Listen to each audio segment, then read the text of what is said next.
All right, so again, welcome everyone to this Placer AI webinar partnership with Aptos, Retail Innovation, how in-store technology is redefining the customer experience.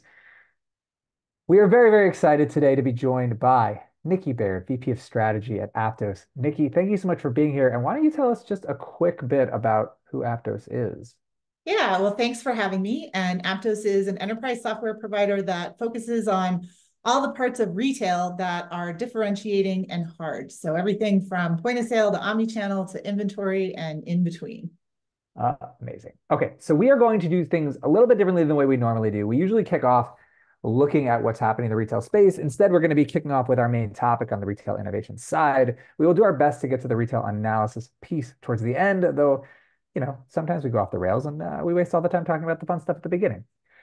But as always, we are going to make sure to take questions. If you have a question at any point throughout the conversation, please plug in your question using the Q&A button situated either at the top or bottom of your screen, depending on how you have Zoom configured.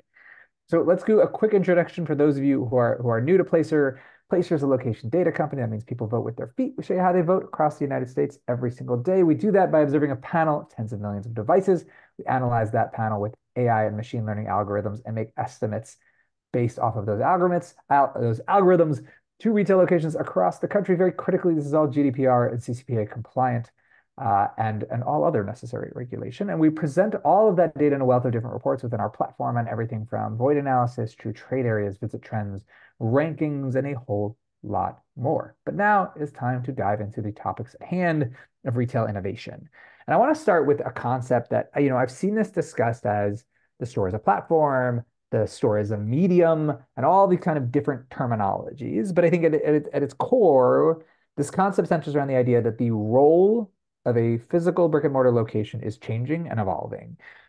In your mind, what is the future of the store and how does that role expand beyond just selling product? Yeah, I mean, I think it's for me, the word is leverage, right? You have to think about how you can use the store location in as many ways as possible. And I think it's been too easy to forget that the store plays a role across a whole broad range of everything from brand awareness to customer service and everything in between, because that was all it did. That was all you could do before there was the internet. And now it's this sort of like we've let omni-channel, we've let online kind of erode a lot of the things around the edges. So in some ways, store as a platform is nothing new. It's just we have to come back to recognizing all the things that a store can do and make sure that we leverage it instead of just sort of ceding that to outside of the store. I really agree with you with the idea that it's nothing new, but I do think there's been almost like an unveiling of like, oh, this was all here. And we haven't necessarily been taking it fully into account or appreciating all of these vast values that it brings. When you think about kind of the expansiveness, are I mean, how do you think we should be approaching or thinking about the limitations of a brick and mortar store or brick and mortar potential overall? I mean, I think actually it's more about breaking down the assumptions that there are a lot of limitations. Like, for example, the that store associates, shouldn't be interacting with customers outside of the store, right? Like there's a digital life of the store, and that digital life needs to be fully expressed. And if you hire somebody to represent your company and be the face of your company, then you should be able to trust them in all the things that they would need to do to be that representative of the company. And I see a lot of retailers who are like, I would never let my store associates do that. Are you kidding me? Like that would be a PR disaster or whatever. It's like those are the barriers or the limitation in thinking that I think we need to kind of break down. What do you mean by that? Like the digital interactions? Like being an influencer, right? Like Mhm. Macy's, for example, has that influencer program where they let their store associates go and basically do live streaming. I've seen store associates set up like an array of prom dresses in a dressing room, and then they're live, right? They're live streaming. It goes through the Macy's platform.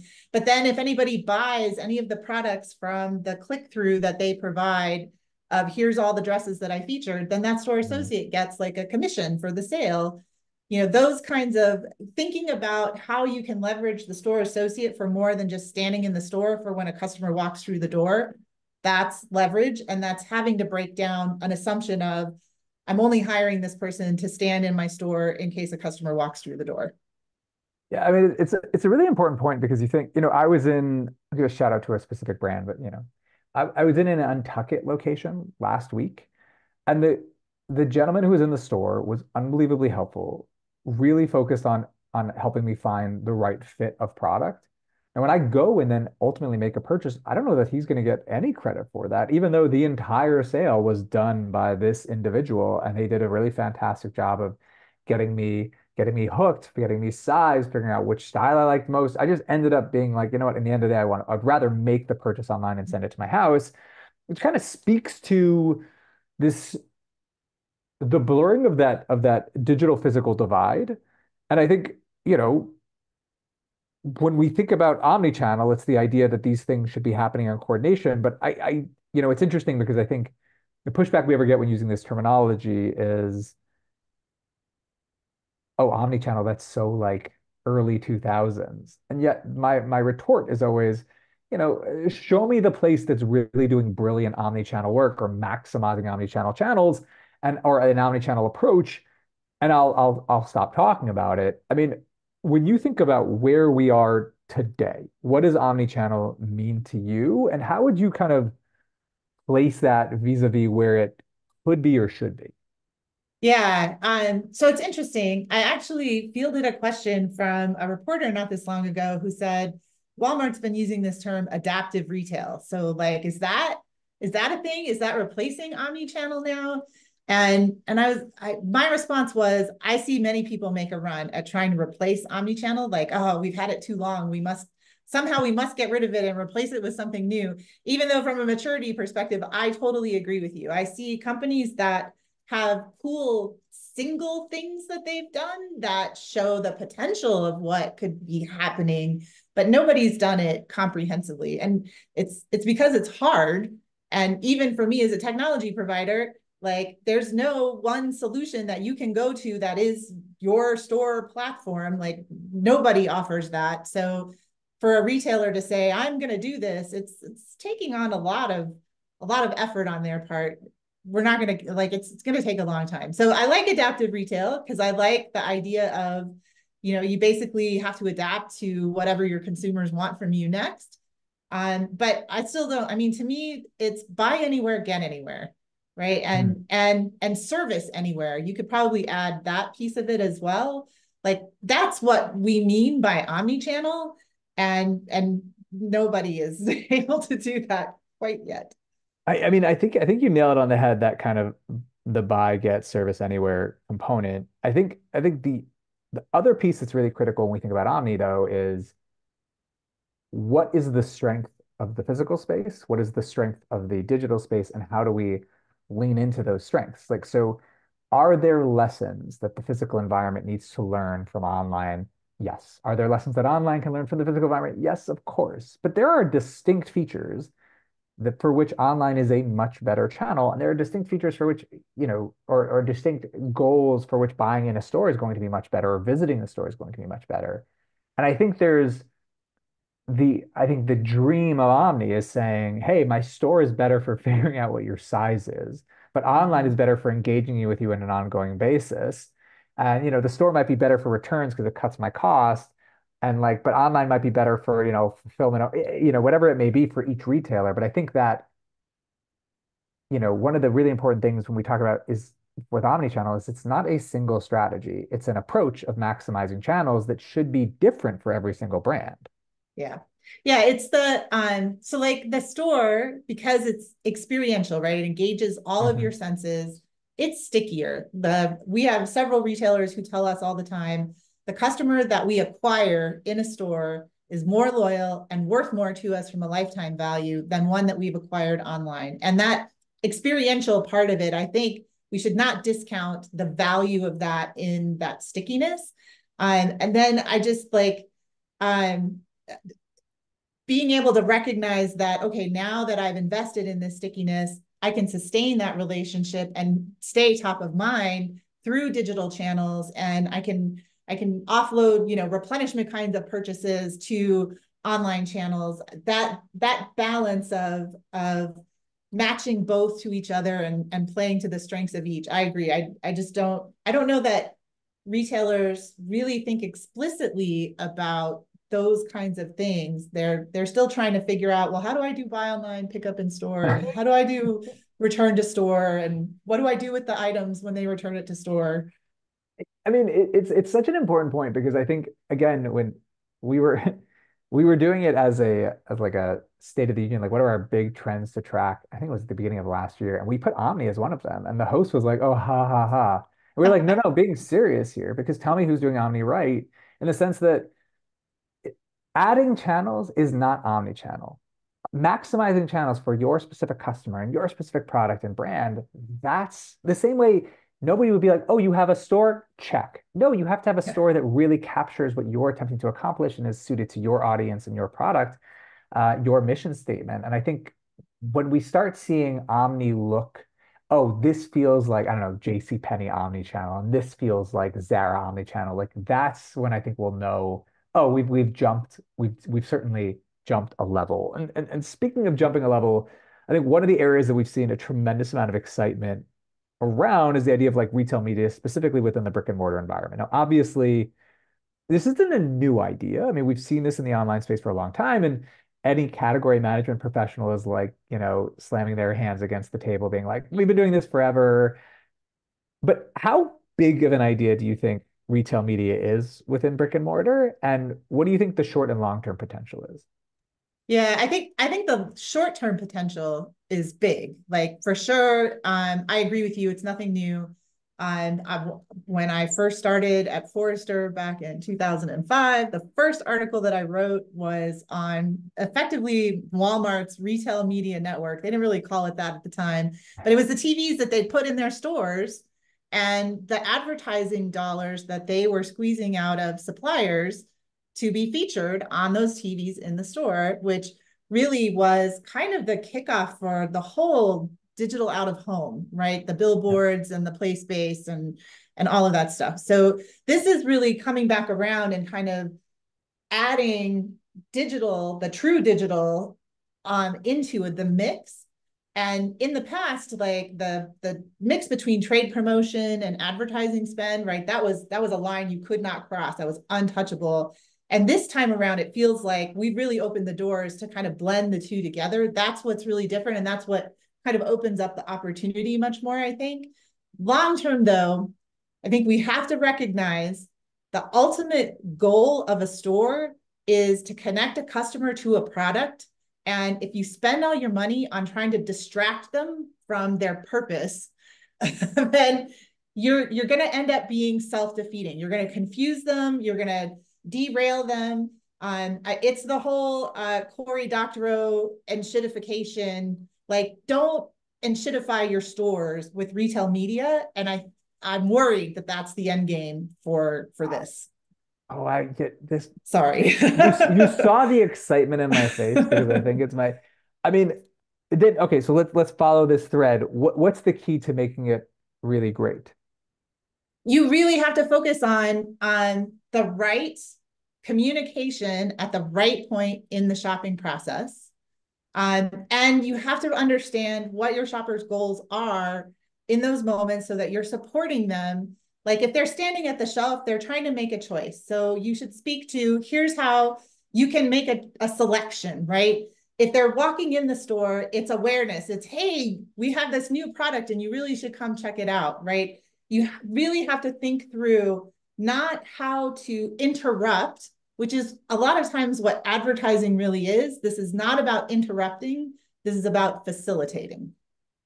I absolutely agree, and I think it goes back to what we were just talking about. Omni is it's asking what does a physical store provide that an online experience doesn't, and an online experience is very often it's super focused, right? I go online to purchase an item, and so your intent based is, hey, I looked for a rice cooker. You know, I'm interested in a rice cooker now. When I walk into the store, I don't have that same intent base, but I do know that it's someone who's looking to buy. I do know that my conversion rates are high. I do know where they are in a store and what that Store. might indicate about the products that they're interested in.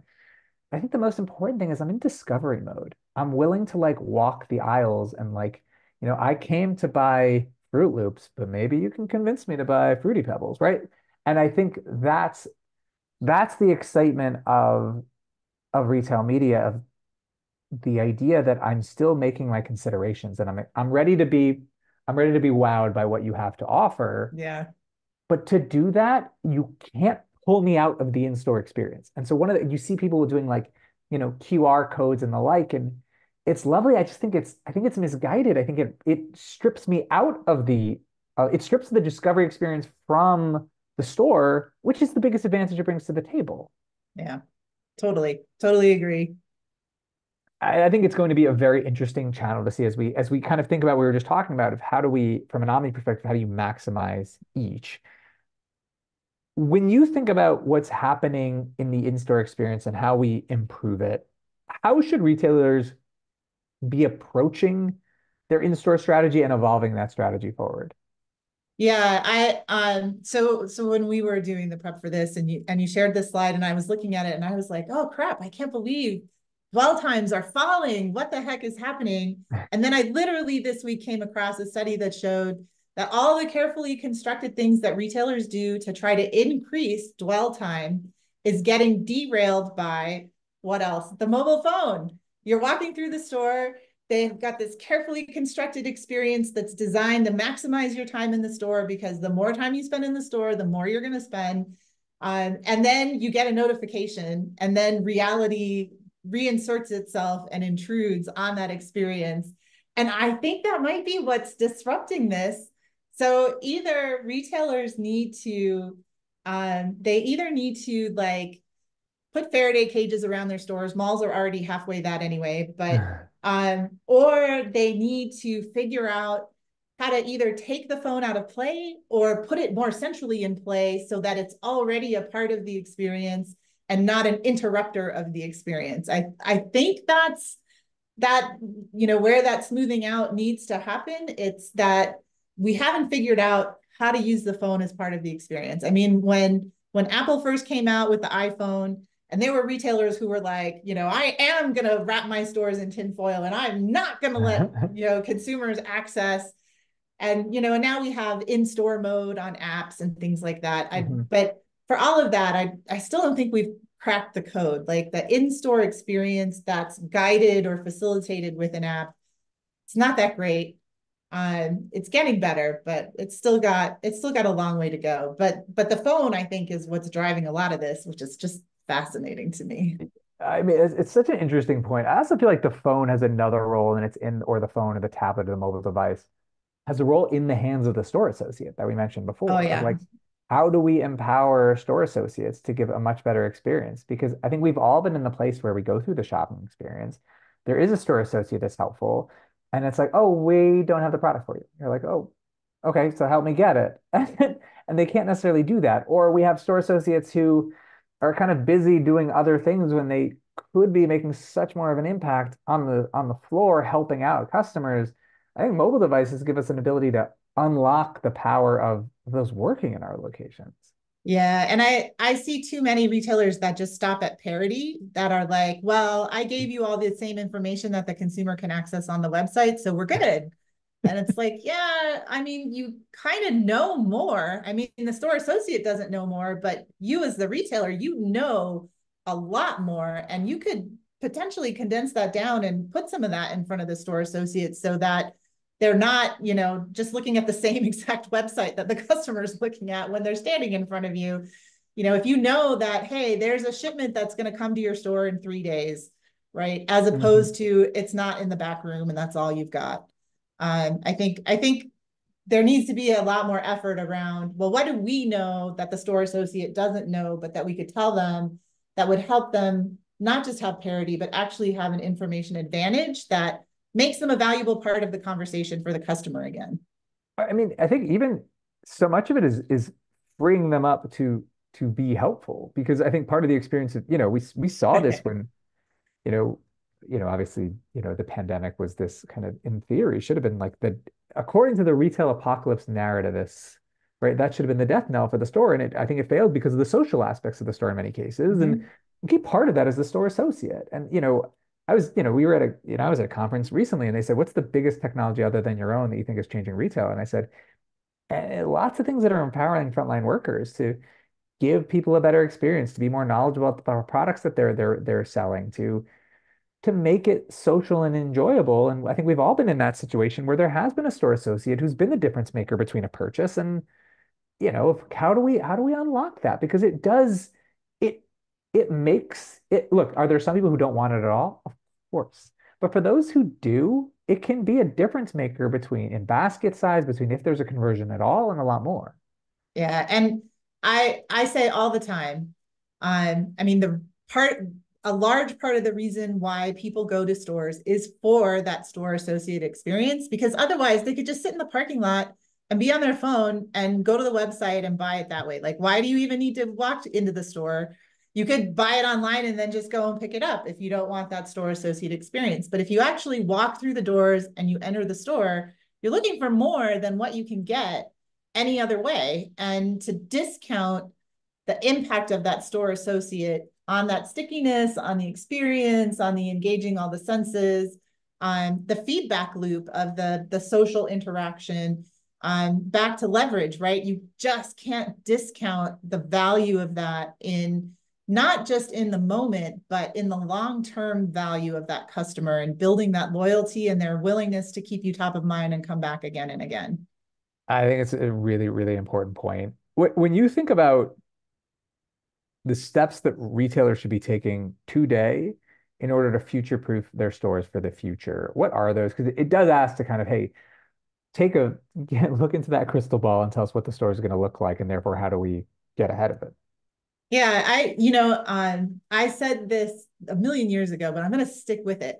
And this is not technology things necessarily, but stores need experiences, and so you need like a marketer for every store. Like, you have a store manager. Everybody looks at stores through the lens of store operations and P&L, just in terms of labor versus sales and inventory management, and that's it. And nobody thinks about the marketing value of that store. And I just think it's too hard. It's too hard to centrally plan local events and have them really be authentic.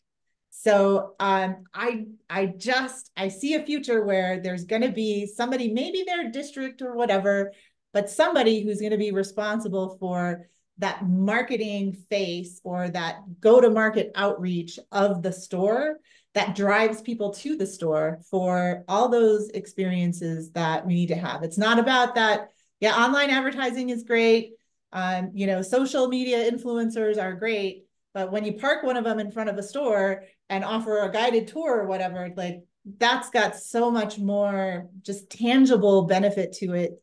But you can't do that. Like I said, it's too hard to do that centrally. You're just going to make mistakes. So probably not the answer that you were looking for, but No, I think it's the I think answer I'm going it to give. I think it taps into, when we talked about this before, we think about retail media's upside is not the fact that there's going to be a screen. It's the fact that there could be kind of this mini in-store pop-up. Like, I automatically go to grocery and I'm not really sure why, but like, I want to try the new flavor. I want to engage with the product. And the fact that you're standing there putting kind of in a value oriented way where, hey, I'm not jumping out at you while you're trying to do other things, but here, come engage with this product that I know this is the right store to kind of engage with an audience for. Hey, Yeah. that's where there's this really powerful kind of experiential element within Yes. within the physical environment. I think the piece that we haven't discussed about kind of stores and the challenges that the challenges and all the issues, I think it's a lot of it centers around kind of the volatility. So when there are Yeah. visits, how the visits are up and down, which stores, how many, where people are moving to, return to, all these things have had a huge impact on retail visits. When you think about retail volatility and the volatility in behavior, how do you how do you try and kind of balance that with creating a kind of a long-term store strategy? Yeah, it's tough right now. I mean, no lie, it is extremely volatile, unpredictable. I talk about 2024 in terms of its sort of 2023 part two, the sequel, like all the things that we struggled with in 2023 have not come to a conclusion yet in 24. And this volatility is especially a part of it. It's like, and it's so, everybody's trying to ascribe some kind of reason for it. Oh, it was the weather. Oh, this big event happened in this location, and that's why, we got this outsize. And I think the reality is that that unpredictability is going to stay. So back to adaptive, right? Like you're just going to have to figure out how to swing with it. The only other option is to create the things that help you adjust or move against volatility. So if you see that, hey, store traffic is not what I need it to be or what I expected it to be for this month, what can I do about that? But that's a store by store question that, somebody, back to my marketer, somebody's got to pay attention to, and somebody's got to have the agency to do something about it. A store manager typically doesn't really have the agency to do something about that. And what does that mean from a logistics perspective? Because from us, we can be quick on the marketing side. It's hard to be quick Quick, and be yeah, super yeah. But adaptable and from a supply chain perspective. that's where omnichannel comes into play, right? That's where if you can open up every piece of inventory that's in your estate and you can reach in and grab that inventory and get it to where it needs to be, whether that's to a consumer's home or to another store, whatever that is, if you can do that fast, then that helps. That's your relief valve on, I can't Mm. forecast the future. I don't know where to put this stuff. Then make your best guess, but then use those omni-channel processes to really sort of drain where you made the mistakes. And then retailers are doing that more and more. I think where it's the next level is, okay, now take what you learned and don't make those mistakes next season. That's the part that we really haven't been able to close the loop on quite yet. It's super interesting. It's one of the challenges. We were just at a large CPG event last week, and you talk to companies who are like, so much of the playbook has been upended, and so much of, we used to feel pretty good about using this sort of year over year data, and that's no longer as valuable. And this data set would be really great to have, but the lag's too long. And so that kind of predictability of the supply chain is gone. I don't know if it was ever there, but it's certainly been thrown even further out of whack. Yeah. It is a really significant challenges for brands, for the retailers, for kind of everyone involved. And with that, let's change course. Let's do a little bit of looking at what's going on in the retail sector more broadly. When you think about 2024, now obviously we had a rough start. I think the weather played a huge role in that. Things have picked up quite a bit. What do you expect overall for retail performance in 2024? And what do you think are the key trends that are going to drive performance this year? Yeah, I mean, right now we're definitely still seeing all the impacts of inflation and Hmm. consumers trading down. And I think this discount and dollar store traffic, right, plays right into that. We see lots of trading down happening among consumers, lots of bargain hunting. I hear retailers talking about it's the end of the price hike, but it's also, oh, I have to remember how to promote because I really haven't had to do like serious promotions to generate, like to try to drive demand. I really haven't had Hmm. to invest in promotions in that way in a really long time. And now I'm going to have to kind of get back into that again. There's lots of concern over, that they have to sell more units because they're not Yeah. going to be able to raise prices and we'll probably have to discount and even bring prices down a little kind of on average. So I think from retail performance, it's, you're already starting to hear, even from Q4, retailers say, I'm downsizing my stores, I'm opening smaller formats. If I'm opening stores at all, I missed on my same store sales and yet still getting the stock market boost because they didn't miss by as much as everybody thought that they would, right? Like, I think there's going to be a lot of that in 2024 because the revenue comps are going to be tougher to get. You're going to have to sell more in order to get the same revenue comp. And so it's going to be a lot of focus on earnings and don't look at that revenue. That's going to be ugly. I think that's going to be a lot of the performance that we're going to see in 2024. I feel like we should just you tag the year as like, hey, it could have been worse. Yeah, exactly. We'll just see how often, I mean, that's the theme all along, right? Like it's always like consumers are going to run out of money and they're going to stop spending. And they still haven't done that yet. So it's like, I don't know when this is going to run out, but we might as well make the most of what we got. See, you know what, I'm going to skip and I'm going to go back, but I think one of the challenges we've had, and I think you touched on something that hits on it, is the idea of like lack of context. And our one of the places we saw it this year was folks were talking about January fitness visits, and they were like, "Uh-oh, it's not what it was last year." And it's like, yeah, because last year was a massive jump over a long extended period of huge jumps in traffic to visits. And even if all those people keep on going, which is amazing, an amazing achievement for so many brands, that doesn't mean small growth after big growth is still impressive. And I think sometimes we lose sight of that context. We lose Yeah. sight of the challenges that certain sectors are facing. And we're like, there's this element of, I think we just often lack context when we're judging certain retails and certain segments. Yeah, I totally agree. I like you could do this for home improvement too, right? Like home improvement right Absolutely. now is talking all the time about, look, we had like 2 huge years where people had lots of money to spend and they were stuck at home. So home improvement projects were awesome. Like just the fact that we're not hitting those comps this year, that doesn't mean that we're sucking wind. It just means that we're, getting back to the mean, we're getting back to the regular cycle of home improvement. It's exactly the same. Same thing with when you hear them talk about appliance sales, right? Best Buy from an electronics perspective, it's appliance and home theater. Those are the things that are sucking wind.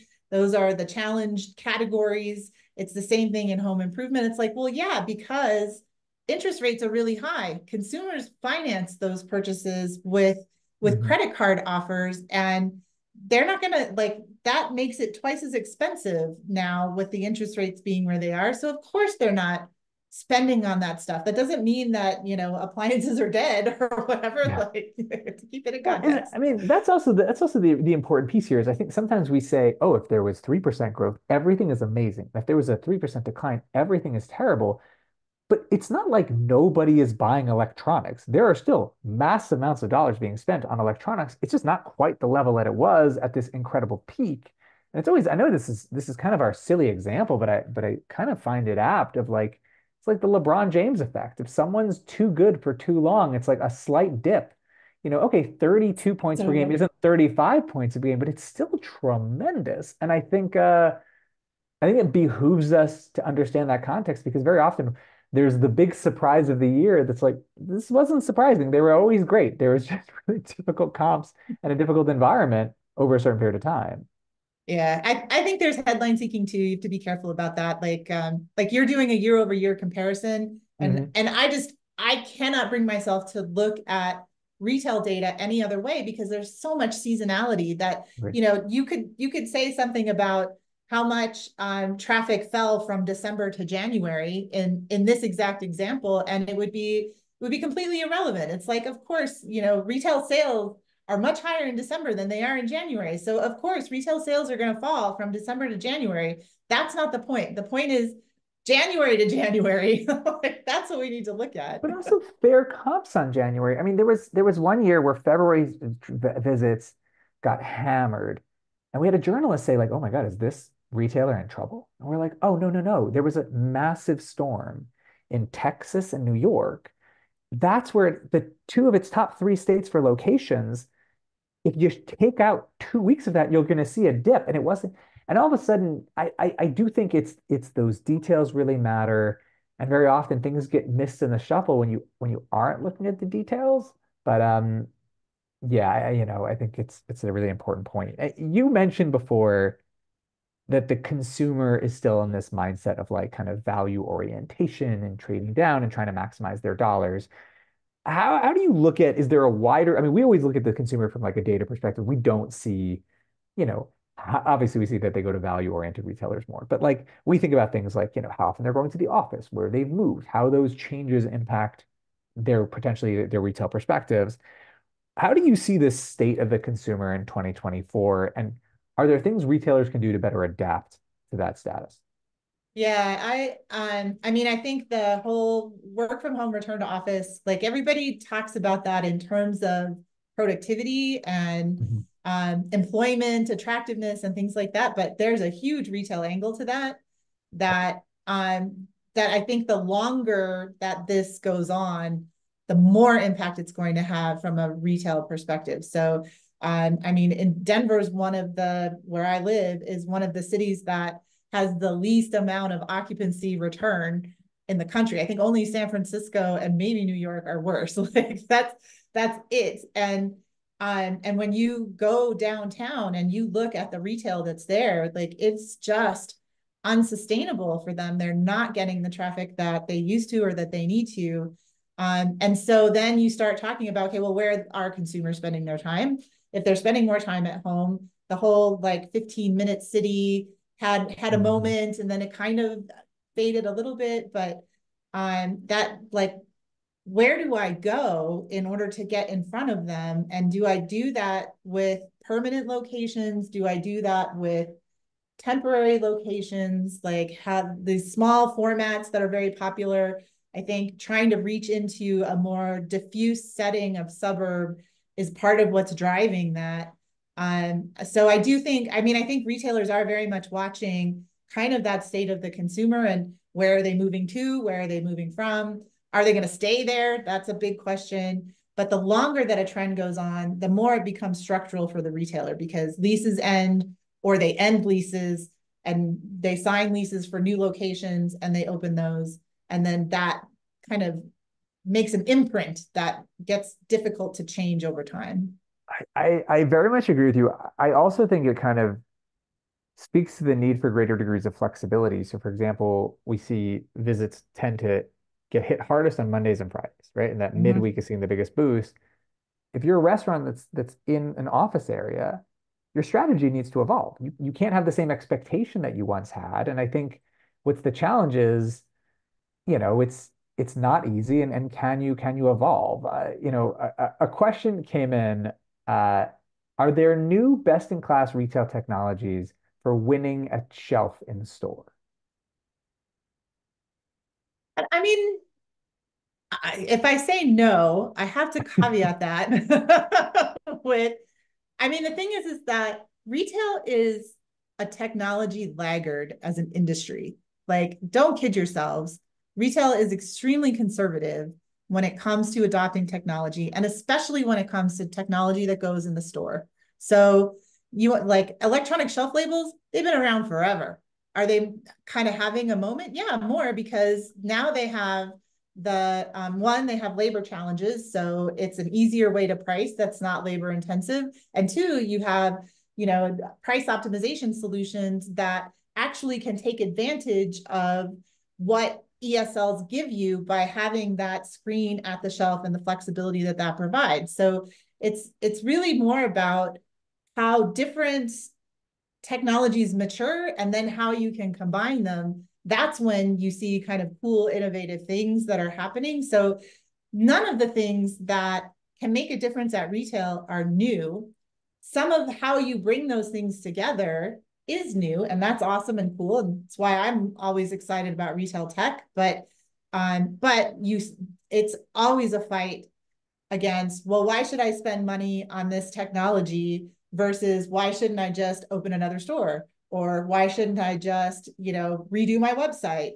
So there's always that push and pull.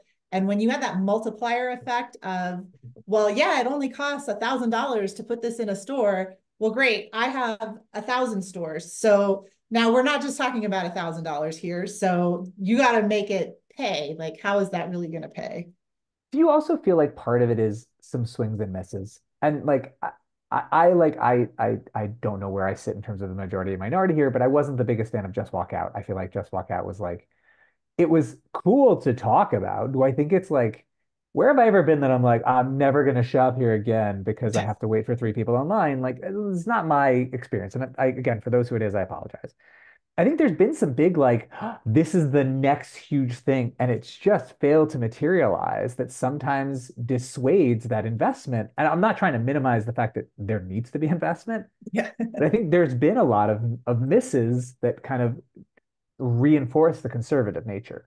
Yeah, I mean, I think there's hammers in search of nails, right? Hmm. And just Sure. walk out definitely applies. There's You're right. there are applications for which it makes total sense. And I am 100% for it in my airport convenience store, right? Like 100%. Yeah. in Amazon my, Go in your yes, Seattle Midtown location, 100%. convenience store, like that totally makes sense, totally behind it. I've seen applications of it where they're trying to apply it in a fashion context. And the first thing I that stopped me in that experience of, okay, so I'm gonna just take like these three things on hangers and I'm gonna walk through this barrier and then you're gonna send me a receipt later on my phone. Like, but don't I get the option to apply my loyalty points? Yeah. And did you put the 2 for 1 promotion on there? And what happens if I've already gone home and then I look at the receipt and you didn't? And now I have a customer experience problem that I have to go solve. Like that when you're talking about $10 worth of snacks versus $150 worth of clothes, you have to think about it completely differently. And I think that's where it's like that, okay, that you have a hammer and that's awesome. And you found an application and that's awesome. But let's not go making everything a nail just because you found one thing that works. You have to think about the customer experience and what the shopper is going to go through and what they're thinking in that moment in order for you to be successful. I completely agree with you. I also feel like sometimes it's because we, I don't think the consumer always knows how to articulate what they want. And therefore, it's really Yes. hard for the retailer to understand what we want. And this was, like I worked at a digital intelligence company prior to this. And my favorite thing I saw in my time there was it was in the midst of the Cambridge Analytica scandal. And there was this Ipsos poll that said 25% of adults were going to get rid of Facebook.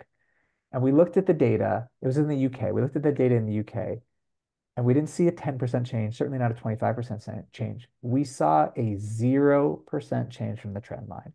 And that doesn't mean that, that sentiment isn't important, but it is like kind of important to acknowledge that we are asking brands and retailers certainly to almost kind of get inside the head of their consumer, even when their consumer isn't 100% sure what they want or isn't able to articulate it necessarily. Yes, I agree, and it's just as much of a problem for the store associate too. I mean, 100%. I ran into a retailer who was like, I was so excited. I'd been saying for years that we really needed to get the store associate input, so I finally got convinced the company to pay for like we're gonna fly store associates to the headquarters and we're gonna put them in a conference room and we're gonna you know feed them and make them all happy and comfortable, and then we're gonna ask them what's wrong with the company. And he was like, I got useless answers. Like, I hate that I have to park in the back third of the parking lot, right? Like non-actionable advice, which it was like, well, I mean, first of all, you took them out of their context, right? That was a problem. And second of all, maybe it's more like kind of standing shoulder to shoulder with them so that you can experience the things that they're experiencing.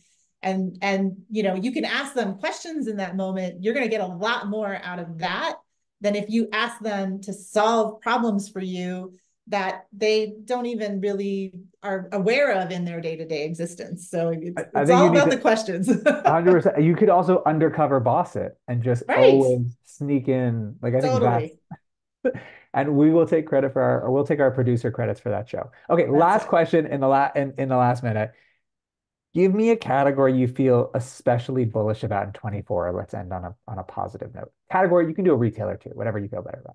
I mean, it's not necessarily a category, but across categories, I think those small luxuries are Wow. the things that definitely are the easy. Like everybody's tired of austerity and cutting back and trading down. They're doing it because they have to. But if you can fit in that budget with something that says, hey, mental health break, or, like that, those are the things that are really gonna win in 2024. That's That's my my take. that's my favorite answer. What a perfect way to end because I couldn't agree with you more. Nikki, thank you so much for being with us today. Really appreciate it. Everyone, thank you so much for joining us today. This is a joy as always to get to kind of present in front of you and have this conversation. Nikki, thanks again for being here. Everyone, thanks for joining.